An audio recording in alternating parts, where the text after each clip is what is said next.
ছোটবেলায় দাদু নানুর মুখে অনেক গল্প শুনেছি। তারা নাকি বড় বড় মাটির খোঁড়ায় ভাপা পিঠা বানাতেন। তাই আজকে ভাবলাম দেখি তো আমিও বানাই একটু।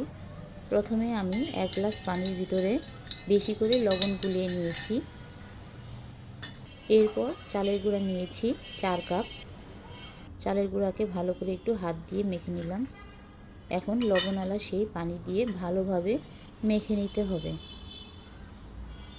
মাখতে মাখতে যখন এরকম দলা পাকিয়ে যাবে, যে হাত দিলেই ভেঙে যাচ্ছে, ঝুরঝুরে হয়ে যাচ্ছে, তখন বুঝতে হবে যে একদম পারফেক্টভাবে তৈরি হয়ে গিয়েছে।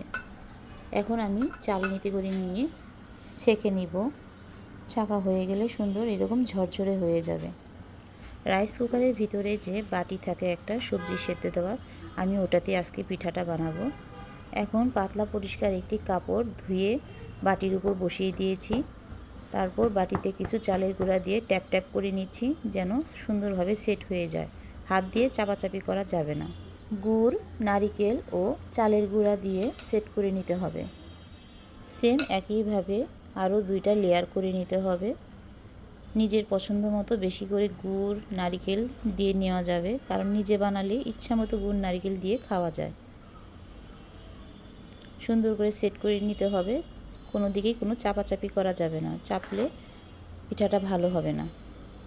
এরপর লাস্টে উপরে গুড় এবং নারিকেল দিয়ে সেট করে নিলাম। এখন সুন্দর করে রেখে দিতে হবে কাপড়গুলো উপরে। আমি কিন্তু অন্যদিকে রাইস কুকারে পানি গরম বসিয়ে দিয়েছিলাম আগেই। এই যে দেখেন, পানি কিন্তু গরম হয়ে গিয়েছে। এখন এই গরম পানির উপরে পিঠাটা বসিয়ে দিলাম এবং 20 মিনিটের জন্য রেখে দেব। 20 মিনিট পরে দেখেন আমার পিঠাটা হয়ে গিয়েছে। হাত দিয়ে কিন্তু এটা উঠানো যাবে না, গরম লেগে হাত পুড়ে যেতে পারে, তাই সাবধানে কাজটা করতে হবে। কাপড়টা ধরে উঁচা করলেই দেখবেন যে আলতোভাবে চলে এসেছে। দেখেন আমার পিঠাটা কত সুন্দর হয়েছে।